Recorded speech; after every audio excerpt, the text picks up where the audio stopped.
Cool. If you would like to redact this after the fact, just feel free to DM me on Messenger or Discord. Okay, without further ado, I would like to invite the Prime Minister to begin the debate.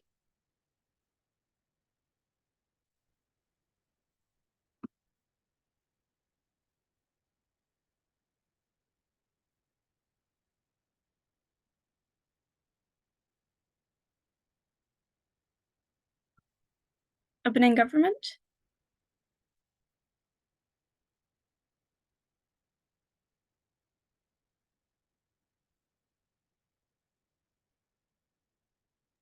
I think she's no longer in the meeting. She's just texting me right now. All right, cool. For disconnection policy, I've started a timer. We'll wait up to 3 minutes.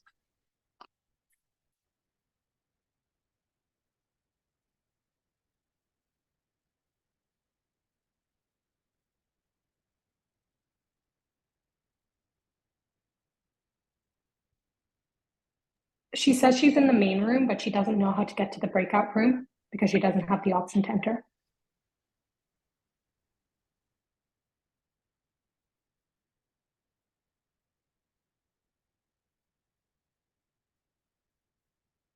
All right, I've asked Tab.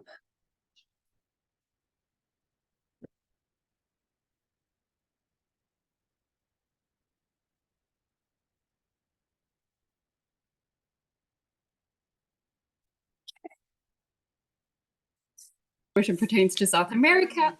Then we're going to talk about why, who lives in these gated communities, what kind of separations we're going to have through that, what's going to get better when we abolish that, and why safety will not be that much of an issue. Okay, so first of all, why do we specifically want to talk about South America here? We think that in South America, while it's being a very diverse continent with a lot of countries, we think they all face some similar problems in the sense of some of them have very weak governments or governments that are preoccupied with lots of other things, for example, immigration, for example, things like drug wars and trying to get different cartels under control, for example, exploiting of natural resources and trying to find a balance between environmental protection, meaning that a lot of the resources that they have is not able to go towards things that the population would really need, for example, education or, for example, security in different communities. And the second thing that we see in South America is that we think we still have a lot of colorism in a lot of those countries, which are a direct result of, the colonial history, where people coming from Europe and or people from those countries with ties to the colonizers managed to establish big businesses, and you still have some of those power structures in place where white people or people who were active in colonialism now have a lot more resources, which brings us directly to who lives in those kinds of gated communities. So we think broadly, you can say that it's mostly going to be white and mostly going to be rich people living in these communities. Why do we think that this is true? Because the first point is affordability. Living in these communities is incredibly expensive because those are very deliberately created for rich people. Those houses in those communities are usually very nice.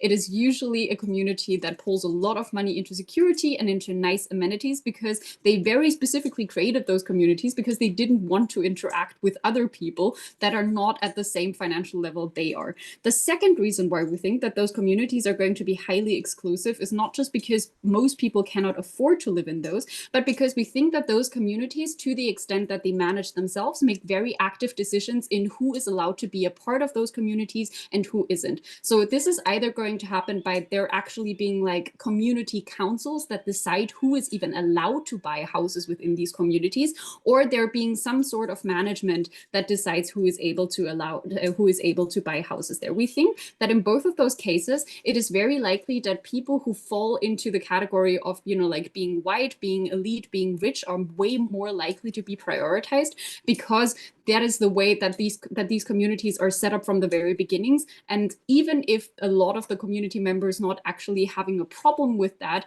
because everyone still wants to kind of keep the homogenous group that has already been established and there are things everyone else wants to do that, it is way less likely that you're going to have other people being able to enter these communities. Okay, why do we specifically think that this is very problematic?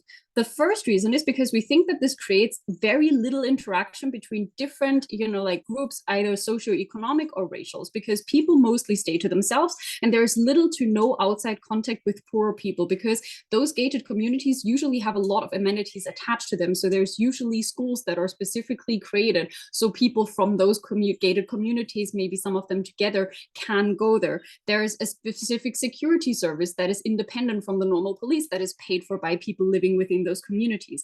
What this creates is that you're very blind to how other people in this country live, and you have very little understanding for what is actually going on for the largest portion of the population. The second reason why this is bad is because it creates a level of zip code discrimination, because everyone else knows where those gated communities are. Meaning if you come from one of those communities, you're way more likely to have better access to job, you're way more likely to have better access to schooling, you're way more likely to even have things like cheaper insurance policies, because, for example, insurances calculate the risk of someone based on where they live, and you're way less likely to get robbed in one of those communities, meaning that people living in those communities have unfair advantages over everyone else purely based on where they lived, because other people assume something about them based on their zip code.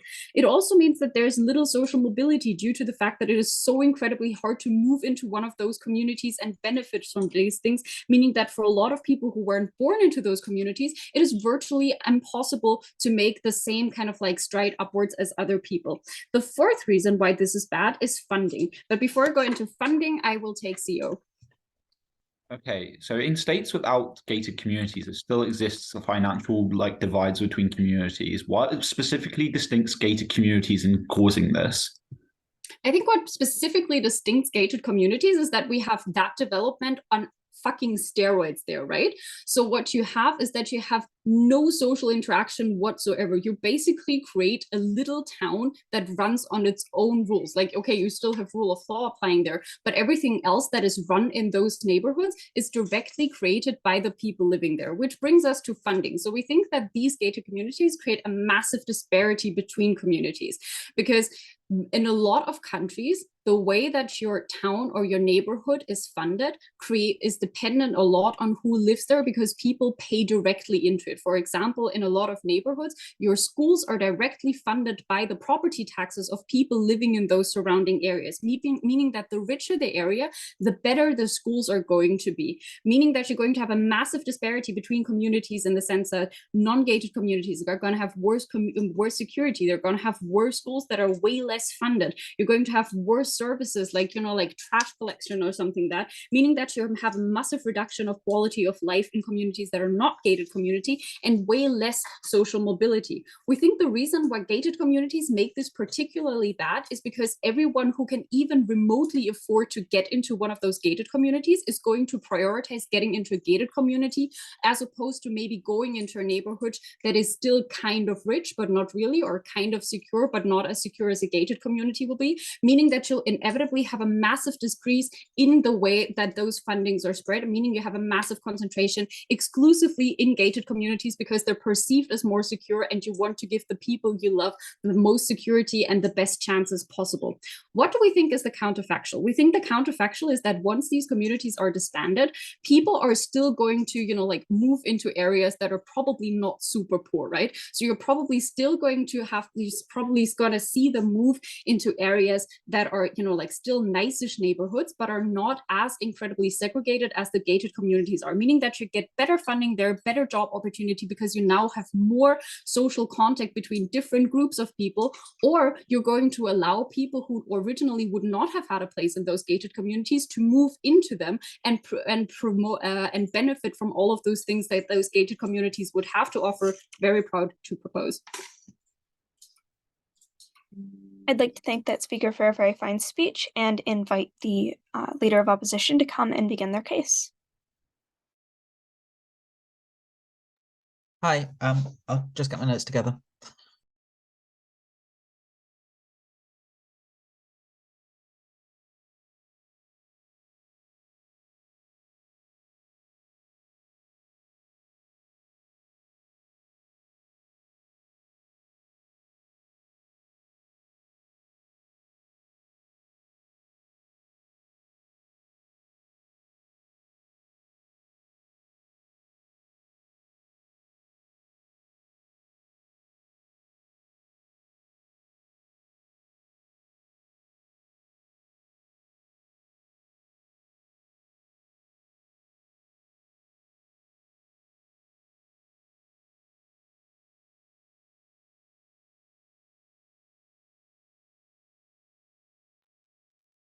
I don't disagree with OG that these are going to be super rich communities. I just think if you ban them, they're just like more violence and less money. That's just going to be basically our case. I think like there's probably two things that happen when you ban these communities. One, they leave. Two, they don't. Pretty simple. Let's talk about what happens when these individuals leave the area, right? I think they just spend far less money and we get far less of the investment and capital that they have on their side of the house. Why is this the case? Because they're spending a lot of money, right? Everything's useful. They're buying services. They might have a nanny for their children to take care of. They might be employing waiters and waitresses from outside for their restaurants. They might be employing building contractors from outside from their restaurants. They might be spending money on government tax fuel. They might be buying fuel tax from the state, and they're probably also paying taxes. We're happy to counterprop that we strengthen these taxes, make them more robust, and ensure that they all kind of pay them properly, and perhaps even in fact we will make them perhaps 5% higher.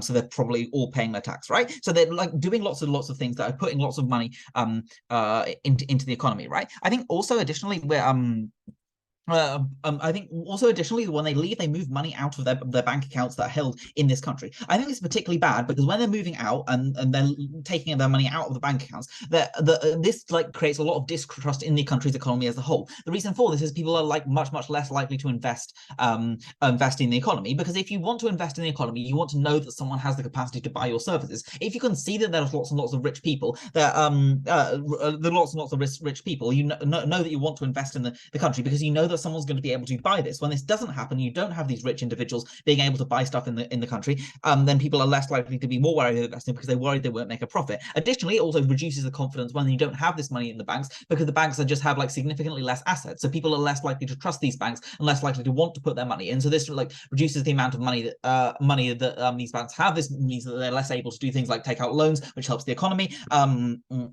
Economy and take less risky decisions that can be good for the future kind of improvement of the economy, because they don't have the kind of the ability to hedge that risk with the amount of money that money that they necessarily have. Yes, maybe like by clamping down on taxes that slightly reduces the symmetry of these arguments, but like I think that they probably still have like lots of family connections, right? They love their love the people, so they don't necessarily want to leave. Why then do they leave, right? Because they probably leave because they're absolutely terrified of what happens when they leave these communities. I think the reason for this is there's just like kind of a large amounts of violence in terms of the drug trade in South America, right? These means like cartels control lots of parts of the country. This is probably why they form these gated communities in the first place, to have that degree of protection, that physical barrier against those other individuals. Even if it's not true that they necessarily like this is an actual fear, it's still a lived fear that they have, because they necessarily have spent their whole life in the gated community and being told perhaps by their parents not to go out. So they're very scared of what happens when they go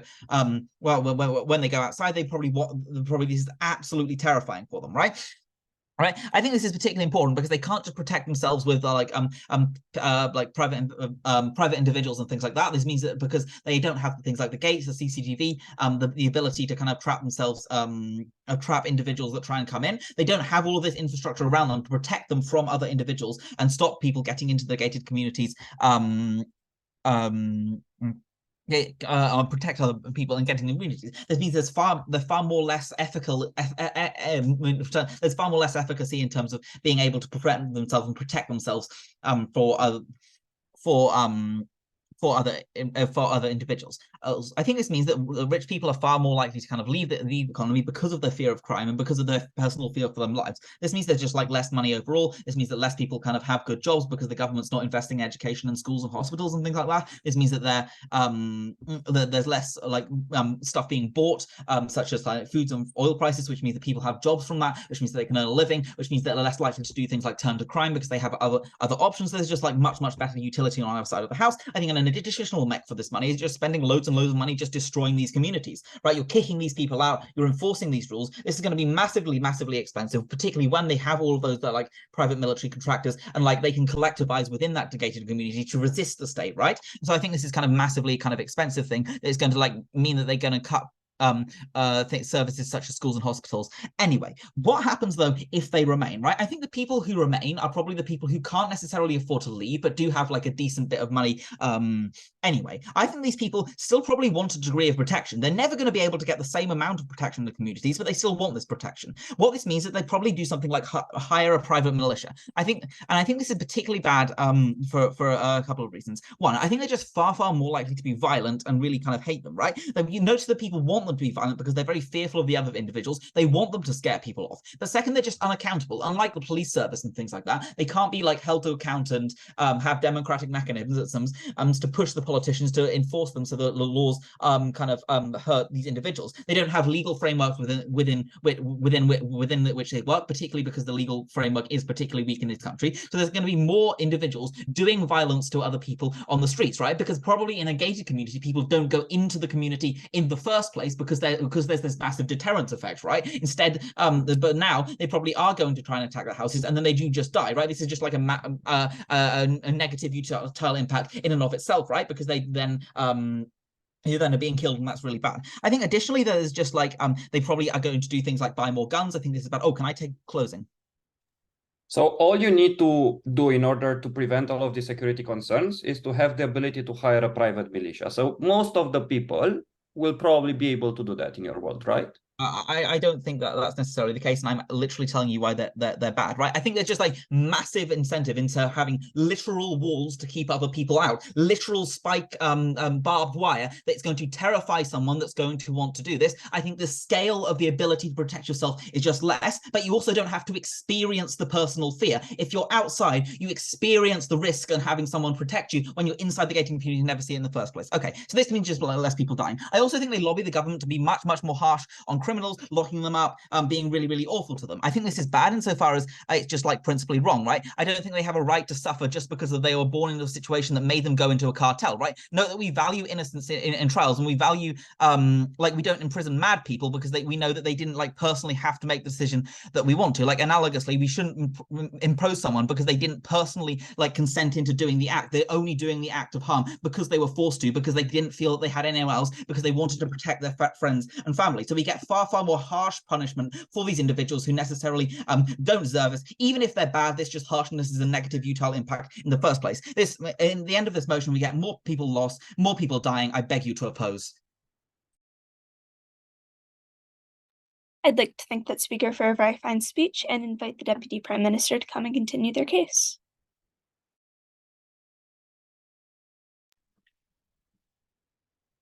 Just starting my timer.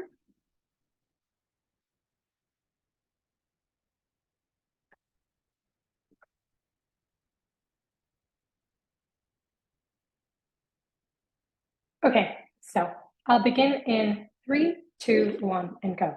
So first of all, let me start by stating that all of South America is not like run by drug cartels. Like there are plenty of places in South America where people like literally like middle-class people walk down the streets by themselves, can live active and normal lives. Like this is not like some crazy hellscape that like OO is leading you to believe it is. What does safety actually look like?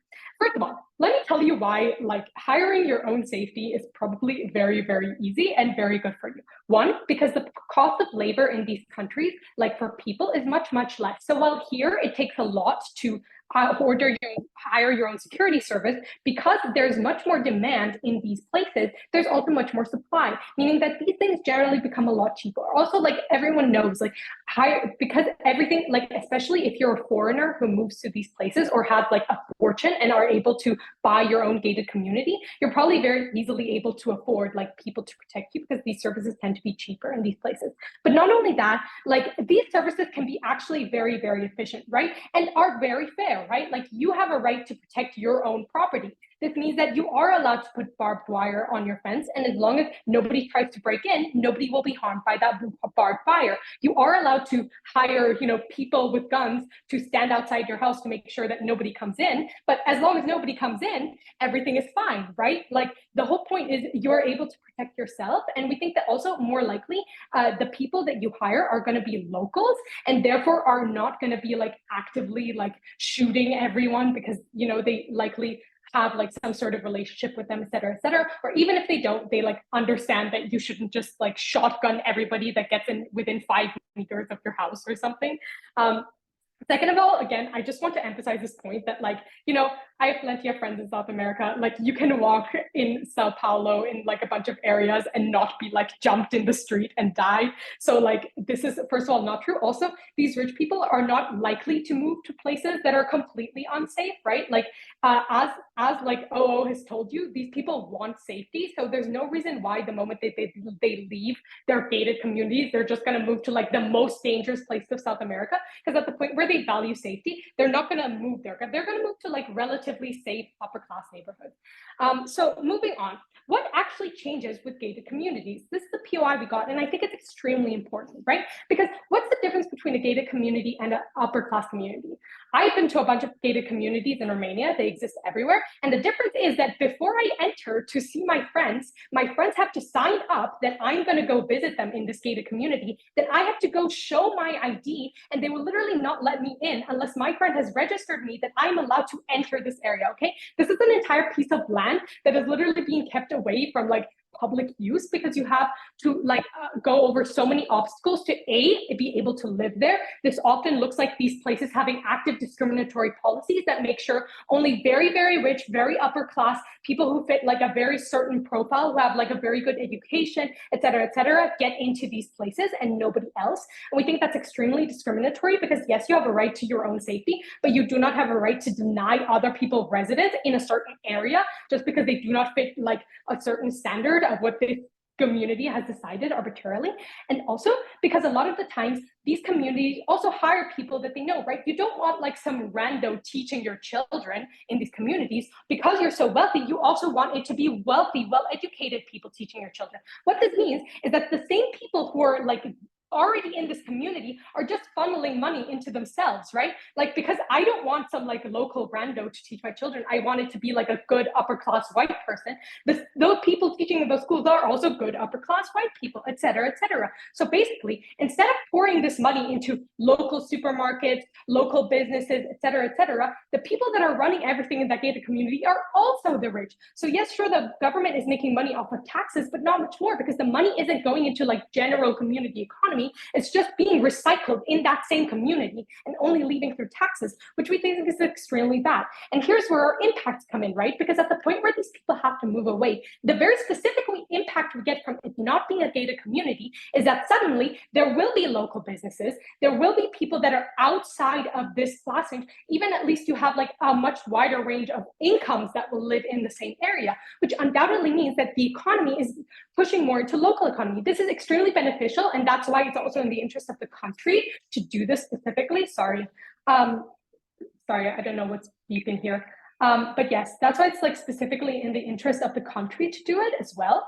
And also the fact that because essentially then you get more money funneled into your own communities and your own areas. And yeah, so we also think that this will like kind of like lead to a trickle down effect, right? Like more people moving into like different areas. This means like prices will rise a little bit in these areas, meaning that people move again into slightly lower areas, meaning that all communities on this scale are getting more and more money as like time goes on, right? I'll take a POI now from closing. Okay, on the basis of you saying that it's illegitimate for individuals to be denied access to certain areas, should all private houses be open to the public? No, but you see, you are allowed to own your private house, your private land that you keep safe, okay? But what I'm saying is that it should not be principally okay for a group of people to decide on their own metrics to let into a community, right? Because a community is about more than just your own place. You certainly have the right to protect your own area, but we don't see why you should have the right to discriminate against people actively coming into a community as it is. Also, a few reasons why people will not leave. We think that people will not leave because likely if you're a foreigner, the reason you've come here is because you've started a very profitable business. You're making a lot of money from being here. So likely this is not going to be your like the like tipping point where you go, oh no, I'm going to leave all my business behind. I'm going to drop all the money I'm making because there's no gated community right now. We just don't see how that makes sense. In addition, you've already built a life for yourself. You've met a lot of people. Either you have family there, you've made friends there, you have this entire life there. So we think it's going to be very, very few people that are actually going to be leaving. Also because it costs a lot of money to leave, right? Like leaving a country is much more expensive than just, moving into a different house. And we think that therefore there's like basically a lot of incentives for you to not leave. And we're okay with like very, very few people leaving if it means that we actually get money funneled into communities. We think that the most important impacts of this are that it's good for the most amount of people. It means that a lot of people in upper class, like upper middle class and upper low class communities are like benefiting from this. It also means that we do not have any more like zip code or like, even though we might still have zip code discrimination, it will not be as rampant because suddenly a zip code no longer represents a gated community, but like a wide variety of different people. So we think that will be less, making job opportunities more equal, which we think is extremely important. And also we think that this is especially good for like middle class people who are now going to have access to this network. Thank you. I'd like to thank that speaker for a very fine speech and invite the deputy leader of the opposition to come and continue their case. Cool. POIs in the chat, please. Preference CG, whenever you're ready.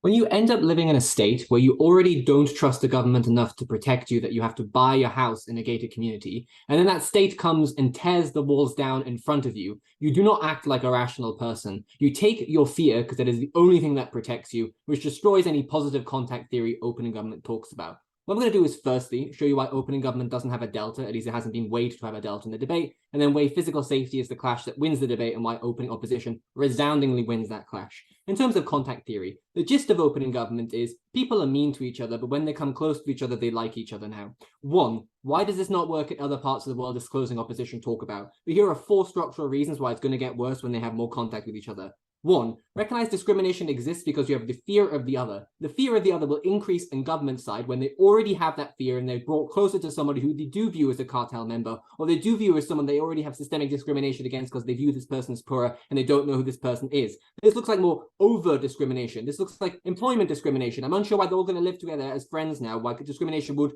persist economically, why they won't just refuse to hire poor individuals, will already gate in soft ways the ways in which they'll enter. Recognize, I think, the discrimination becomes more advert, more explicit, and more in your face, which is actually a worse injection than an implicit harm that I'll weigh now. This means I'm unsure how margin of discrimination changes or why discrimination is the thing that matters in the debate. There's no meta weighing. In terms of physical safety, here's why physical safety, actually the actuality or the illusion of it, is the most important thing in the debate. 1, every other benefit flows from physical security, i.e. the benefit of reducing discrimination comes from the fact that positive interactions happen because people feel safe to interact with others in order for them to have positive feelings towards others to get a positive degree of feeling. But also just every aspect of positive consequences comes from you feeling safe enough to interact with the community, safe enough to give your money to the community. Second, it is the main duty of a state. A state takes rights away from you, like natural rights of being able to move and work around the world, in exchange for protection. It is the one thing this house should give people, if nothing else. Thirdly, as I nearly said Alistair, sorry, as Owen has nearly talked about, it reduces criminality at the point at which you do no longer have to rely on other people to protect you than the state. Other individuals like cartel members or yourself are significantly less accountable, which means you may more indiscriminately kill other individuals in the protection of yourself, and therefore it's a more legitimate means if you have a gate or a wall that prevents people from being in the path of your bullet because you're scared that they're going to take everything away from you. Framing then, the pushback we get from DPM is, oh no, wait, not everywhere in Latin America is really poor and dispossessed. No, but there are places in Latin America that are poor and dispossessed. Those are the areas where the debate actually matters because that's where the delta of physical discrimination and actual discrimination exists. But even if this isn't true, as PM has already conceded, there is a mass reduction in the faith that you have in the political system, which means you don't trust the police to protect you, suggesting our case still activates that you will rely on other things to protect you when the wall has disappeared, either your own gun or somebody else's gun. Okay then, so why does this result in increased degree of physical danger to people, particularly those poor and dispossessed that don't live in the community? Recognize their banning means you are literally removing the wall. I can't stress enough how it must change the calculus of these people's minds. You see, the majority of people in our Remain don't have the wall that has physically seemed to protect them, even if it didn't actually protect them. This perception of losing safety increases the irrationality these actors face and the need for self-defense. PM's already conceded that police are underdeveloped, underfunded, suggesting people don't buy into them in the first place, so they aren't going to rely on police development. They're going to do the more immediate thing, which is vigilantism. Why, therefore, is taking defense into your own hands the worst thing in this debate? And then he said, as Owen has already described, one, this looks like end up giving money to the criminal members like cartels to protect you in the first place because these are the people who have guns. It means you're empowering people in Latin America that will deliberately cause intimidation and harm to other individuals with the money they have. Every dollar you give to a cartel member is another dollar they can use to put someone on drugs or get a corrupted police officer in order not to have them arrested as they continue to do crime in the first place. This therefore causes increased misery to the poorest numbers of individuals. Second, let's say the vast majority of people can't afford the amount of money in order to bribe a cartel member, insofar as a minority of them will be into competition for safety. They probably just take them into their own hands, right? They take the gun into their own hands. It likely therefore increases the degree of accidental or trigger-happy killings. Insofar as you may be living next to someone through your entire 20 years you thought of different from you, who have lived outside of your community, that you've been told consistently by news organizations, by politicians, are people that are evil, people that will take away from you, people that are potentially criminals.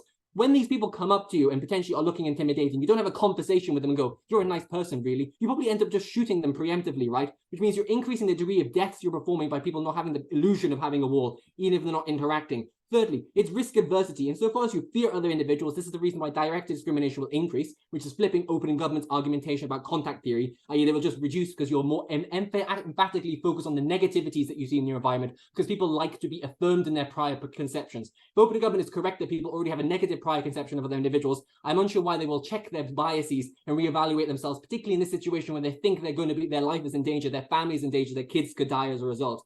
This means that the only major protection you have of yourself, this, even if you don't end up killing people, is a massive mental health harm, right? You feel as if the state has abandoned you, which means you buy out of status and you buy out policies that would decrease cartel membership. You also significantly just more stress the fact that you have to bear the identity and protection of other individuals.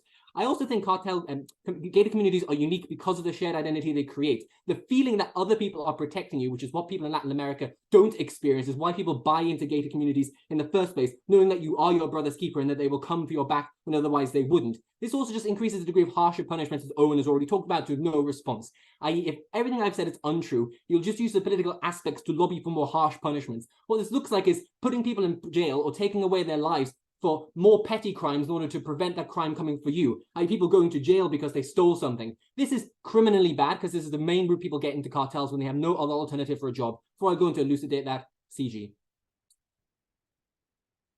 CG? Never Yes, mind. the flip side of that is that you enable a group of people who have already accumulated a lot of privilege and wealth to use that security in order to perpetuate their privilege over time.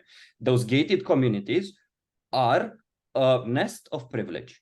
Okay. The nest of privilege doesn't change. Their money doesn't disappear. We have a counter policy of taxing them, which is a better way of getting rid of their money. And also just there's more redistribution in the sense that you're having taxing individuals. Don't know what the argument is. People weren't born into privilege, which means they don't have an inherent right to blame themselves for being privileged. I don't know what the point of that argument is. Therefore, why does physical safety weigh above anything else in the debate? One, as I've already said, every harm falls upon this. You cannot actualize any other positive consequence if you do not feel safe.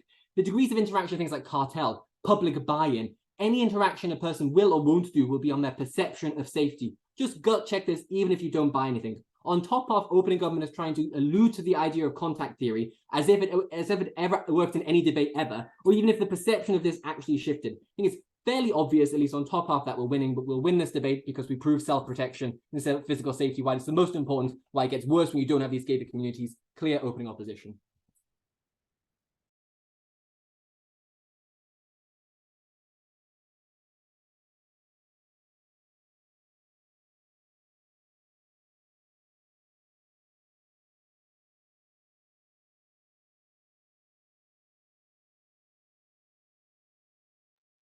Just 1 second, please.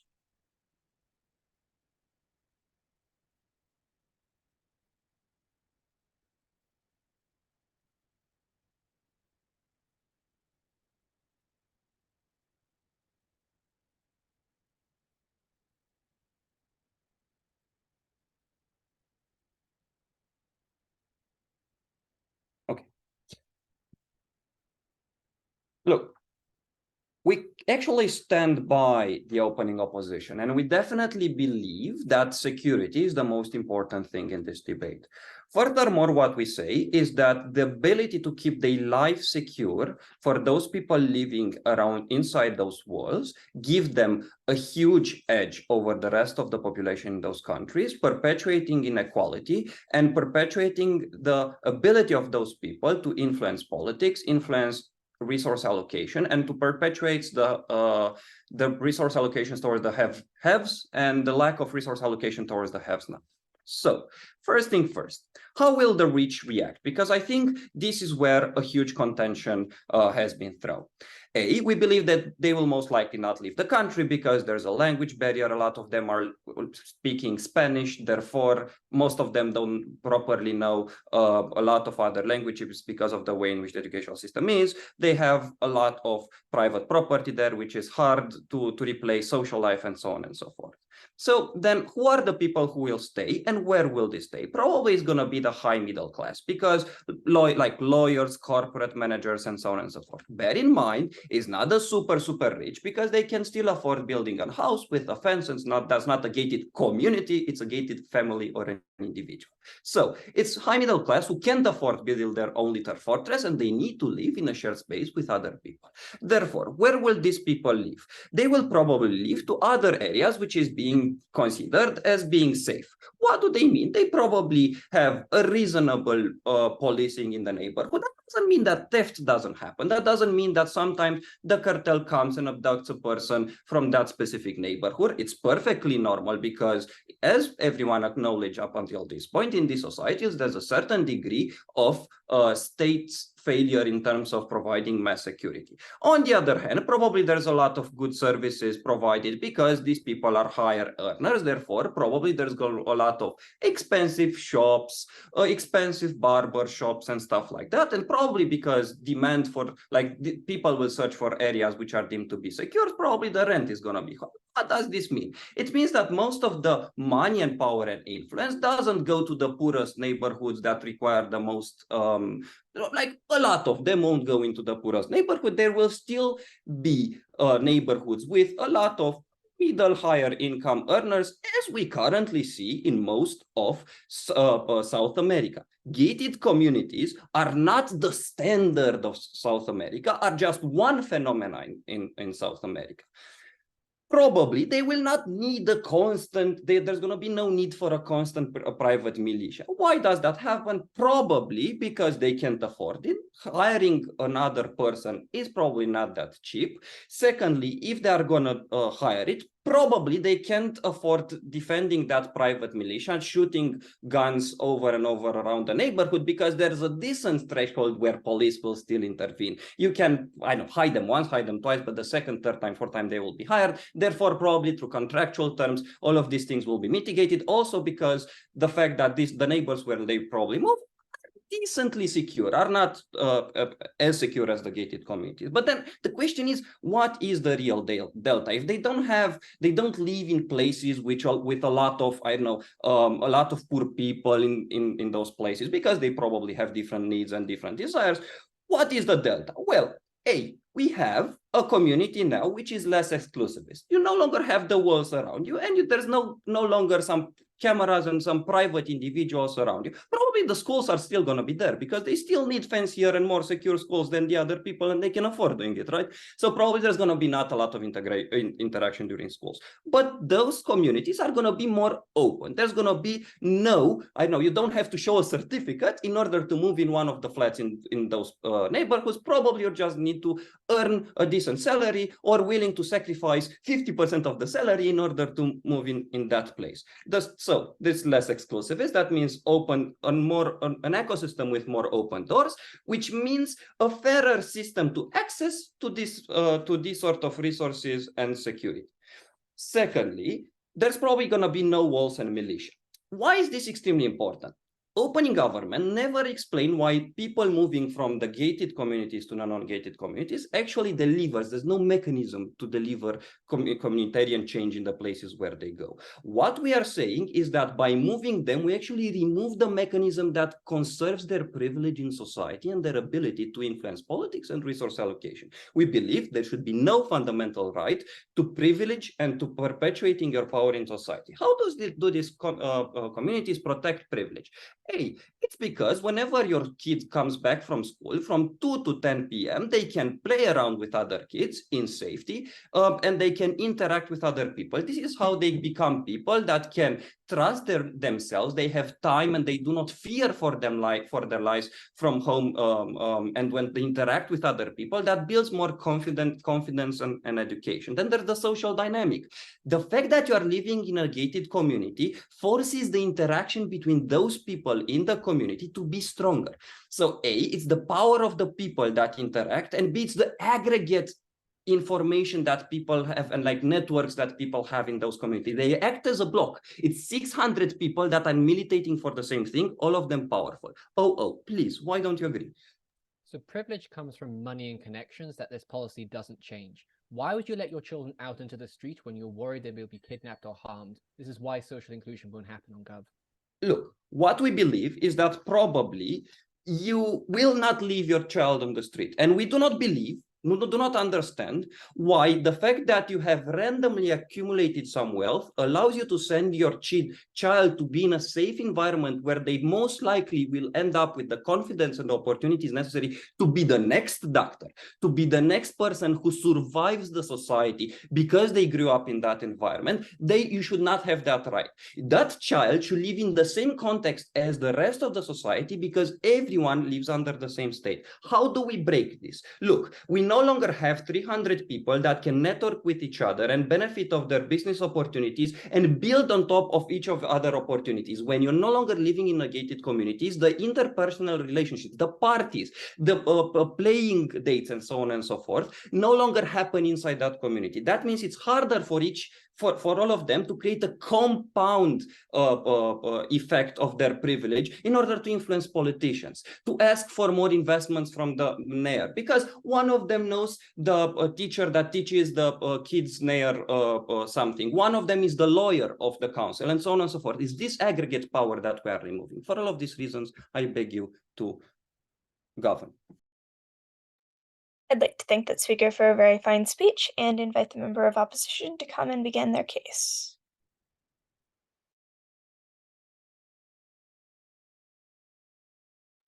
Okay, am I audible to everyone?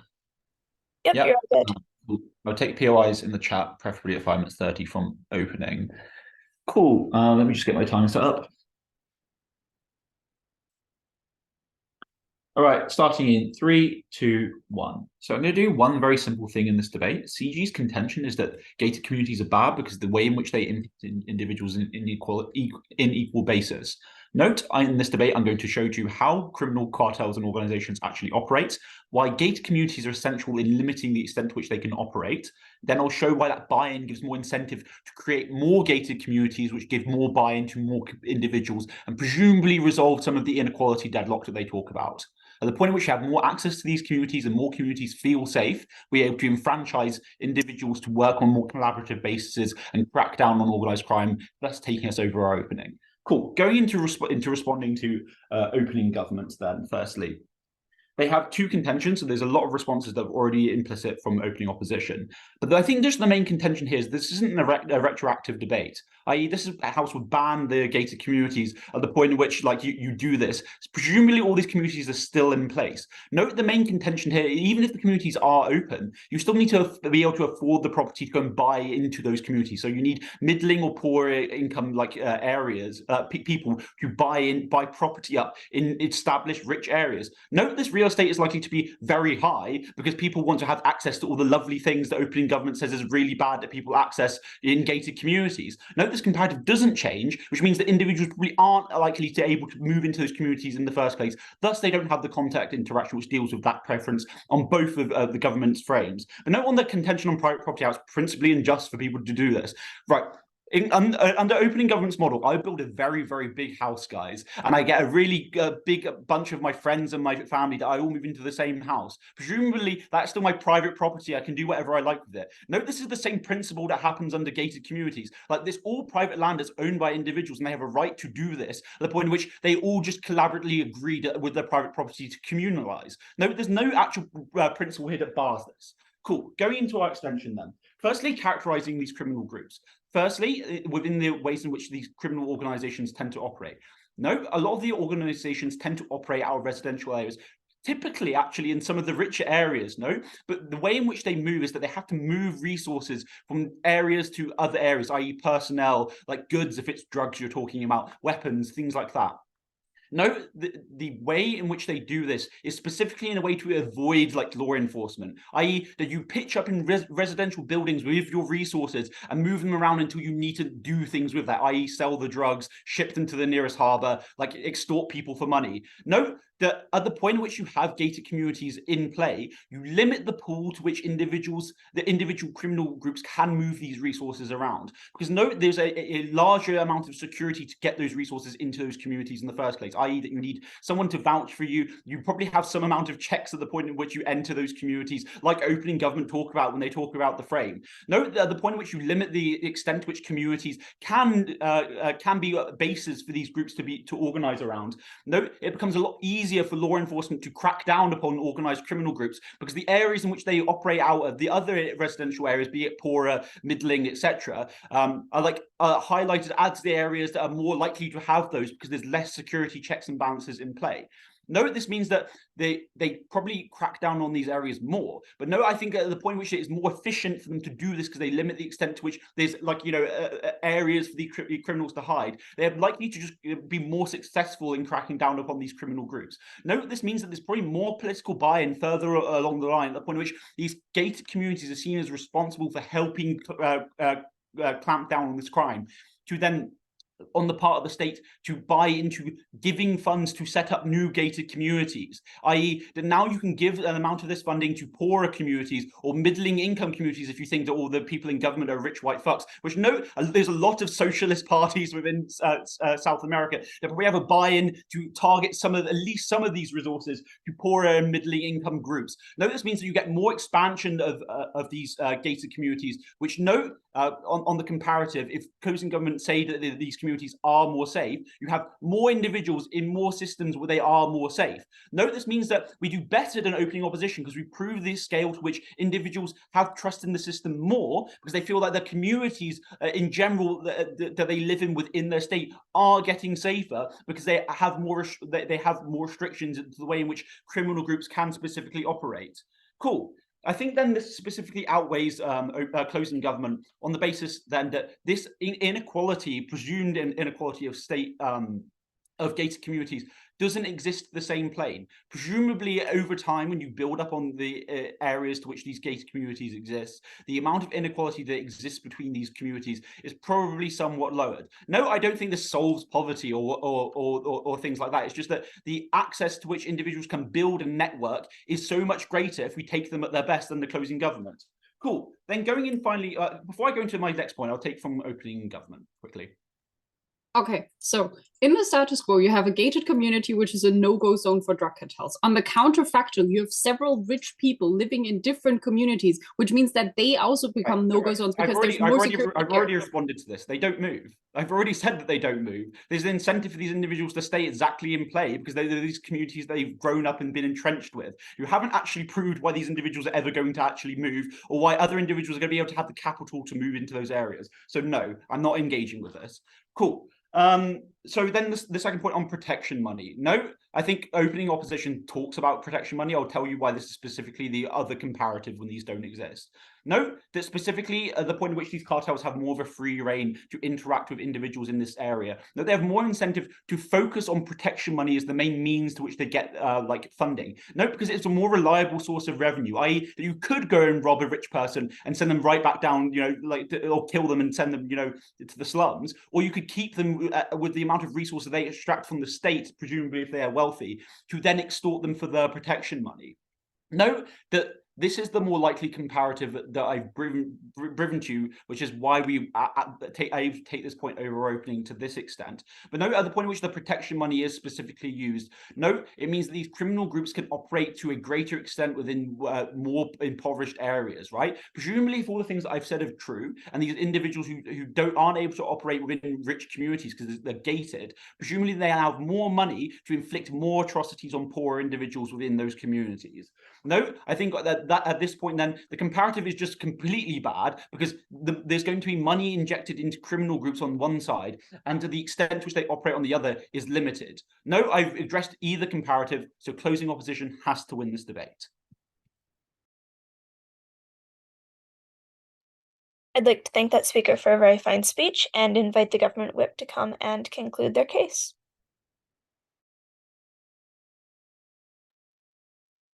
Okay, I'm okay with the POIs in the chat, but if you want, you can just open your camera and wave. I'll see you eventually. And I'm gonna start now. Panel, I think it's important to understand that these people are essentially secluded from the reality in which they are living in the bad neighborhood or in the bad city and so on and so forth. So I'm going to interact first with what the CEO is bringing to us. They're telling us that, oh my God, we're going to solve crime because now the cartels are having less spaces to operate. What we are telling you is that is not a sustainable way in which you are solving the cartels or the crime in general. We are telling you that specifically the way in which you are able to sustainably do that is engage the public state and the constant way of being aware of these groups. And specifically, the way in which you do that, you engage the rich people, right? Because they have the money and the ability to put and interact with the state in such a way in which they can put pressure on these on authorities to basically do their job. Because what happens now, and this is something that Dragos explained to you, that these people are secluded. They do not see pollution. They do not see the garbage on the streets. They do not have contact with what are the worst situations, precisely because they have so much security in which they are not able to see all of these. The moment, and specifically this is where we have differentiated from opening government, the moment in which you just physically remove the gate, the wall, and so on and so forth, they are forced to interact with, they are forced to see it. That makes them pushes them to have an interaction and to be aware that those problems exist, and B, forced to use other mechanisms to solve it other than building walls, right? And even if the delta is not that big, we're telling you that basically it pushes them to engage and to put some form of accountability on the public authorities to be able to do their jobs, right? That's the first part. The second part is like, oh, but they're and this is something also that the opening opposition is bringing to us, right? This idea that this is private property, and because it's private property, we shouldn't interact with it because it's private property. What we are telling you is that roads, streets, parks, public illuminations, these are not private properties. These are things that everybody is using them, and everybody in all the community is benefiting from them. And their ability to be there is serving the whole community, and usually everybody kind of gives away from their private property for them to function. These are things that you are actively having the poor people or the people that are not privileged enough to be in those areas to be removed from accessing them. And we are telling you that creates a bubble and creates a situations in which they have an unlawful right over those what otherwise would be public properties. They can never be improved. They can never be accessible to everyone. And also sometimes change and contact theory means just I'm now able to build a new train route or a bus route through these neighborhoods to be able to transit them. That is something that is crucial and that can change and that can benefit businesses, people, everyone there. While on your case, this is not something that is achievable. You are actually blocking public usage of some segments of the land, right? Moving further, we are telling you that, and we have explained to you how this individual security that the rich people are buying it's actually creating a system in which what you are telling the poor people is that they're not relevant enough for the country because they cannot afford security. Specifically, it's very important to understand that you also kind of shift the narrative, right? If before the wall was torn down, if the enemies were people outside the wall, if the state kind of comes and tears down the wall, now your enemy as a rich person is gonna be the state, which is gonna mean that you can actually have some joint forces with the poor people to increase the security there, to have it a little bit more for everyone, right? It changes the way in which they perceive the reality. I'm gonna take over now. Cool. So the case of both government teams is that the removal of privilege is instrumentally good only if the forced interaction is positive. Why is the extensive preemption to why we show that discrimination will at best remain symmetrically bad or potentially get worse not true? Okay, so multiple answers on this. I know that your whole case is around like you will not have contact theory that actually works. Reality kind of rebuttals you on that. But even if you have bad interaction, what we are telling you is that the fact that rich people will start putting pressure on the government to actually do its job better. It's just a better outcome, regardless of how they feel about the people that are they do not like.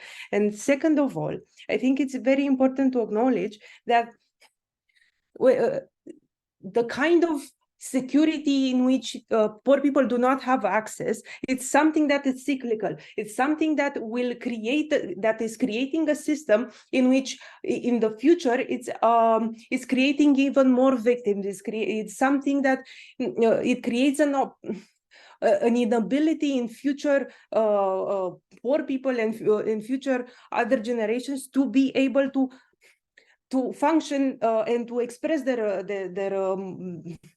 actions and so on and so forth, right? Precisely because the state does not protect them in the first place, right? By only allocating security in one only to the rich, you are perpetuating the privilege, and you are basically transmitting the message that only the rich count and only the rich matters, with which we have a problem overall, right?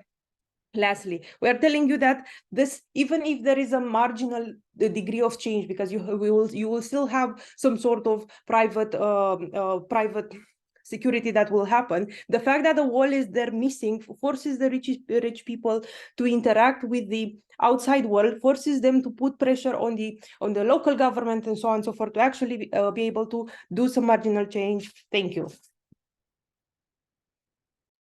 I'd like to thank that speaker for a very fine speech and invite the opposition whip to come and conclude his case. Am I audible? Yep, you're good. Perfect. Right.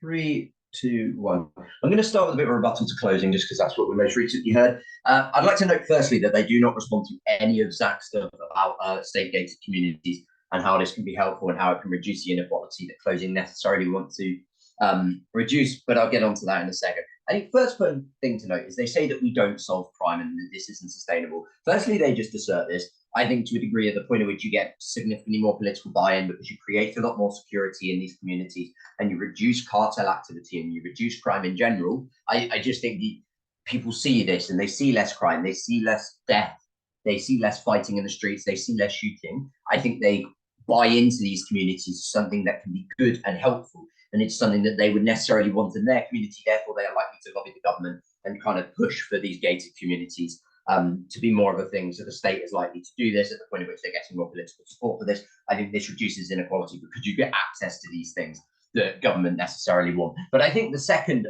also very important response here is they then say the way you actually get the sustainable development and you get all of this is that you're going to now engage like the richer people by like, this is what I don't understand. You say the way that you get this support is you engage the rich people. Your plan to engage the rich people is to tear down their walls and tear down their houses and fuck them off. Realistically, I think firstly, you're going to piss them off at the point at which you start trying to take their houses down and ruin their security and ruin their infrastructure.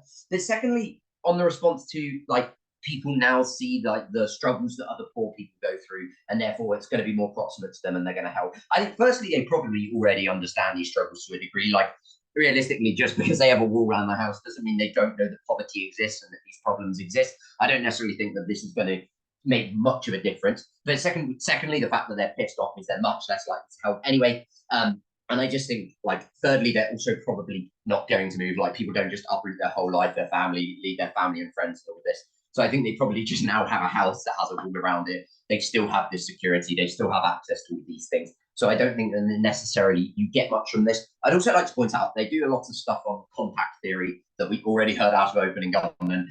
And never mind the fact that we heard it out of opening government, but it was also responded to by opening opposition so preemptively. I think that doesn't necessarily land within this debate. I also think thirdly, insofar as their principle around like people deserve access to these public amenities like education, like the schools and the parks and the swimming pools, I just still don't understand how these poor people access it. Presumably in these gated communities, it's much more expensive because these people have more money and therefore it's like the supply and demand shit, right? At the point at which a swimming pool costs 2 times the amount to go to, or it costs £20 more to get on the train to get to these gated communities, even if there aren't walls there, when everybody else there is significantly more rich than you, I'm unclear as how you're going to have enough money to necessarily access a lot of these public amenities and how you necessarily get that principle of being able to like get things that you weren't able to. I think realistically that exists on both sides of the house.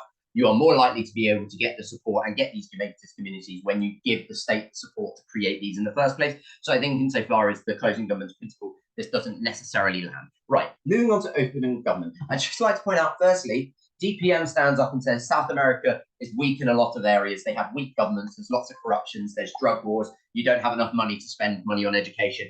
DPM then stands up and says, no, this isn't true. Actually, there's lots of countries in South America where it's very safe and you have lots of middle-class people and it's safe to walk around. I'm not necessarily sure which one I'm going to buy. I'm just going to buy the South America is weak because that's the first thing that comes out of their case.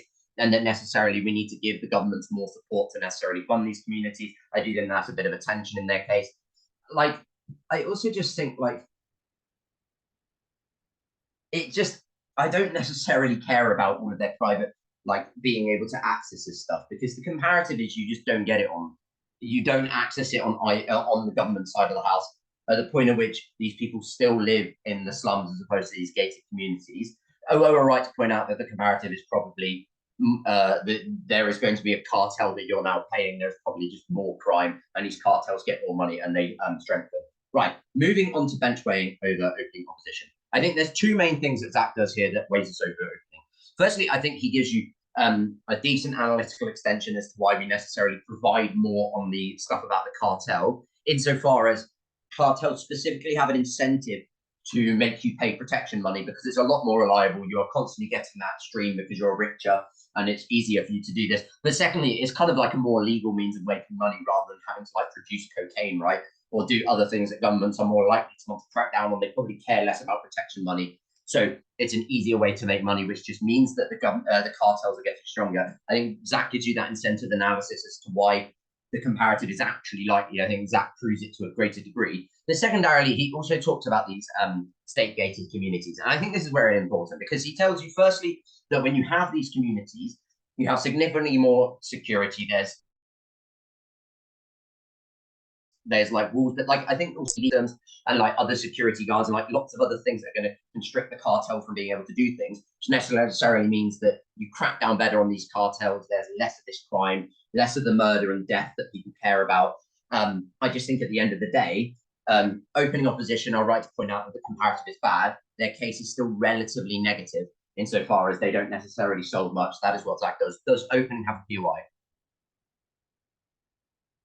Yes. Closing? So the way that Okay, yeah. other people benefit is because a lot of those things are funded by property taxes. If no new gated communities are allowed to be established, or as you say, rich people have their houses torn down, they probably have to move. That means that they're going to pay their property taxes somewhere else that is not a gated community. Okay, that's just a massive assertion. Like at the end of the day, we actually proved why there is going to be more gated communities. I think at the end of the day, the only team in this debate that actually proves why, if gated communities are good, because we all agree that there are good things about gated communities, and in a perfect world, everybody would be able to access this. What Zach tells you is we are the only team that actually gives mechanisms and political incentives for people to support this and necessarily get all the good things that government wants to talk about. But just to be very clear on the bench weighting, I think OO are right to point out that there's necessarily going to be more violence and less money. These things are relatively negative. They're true, to be fair, but they are relatively negative. What Zach does is he tells you why you're actually likely to get more of these gated communities, all of the positive outcomes of this. I think at the end of the day, people value living in these gated communities. They want to live in them. They get all of the access to the public amenities. There's less crime, there's less drugs, there's less death, there's less influence from the cartel. For all of these reasons, CO.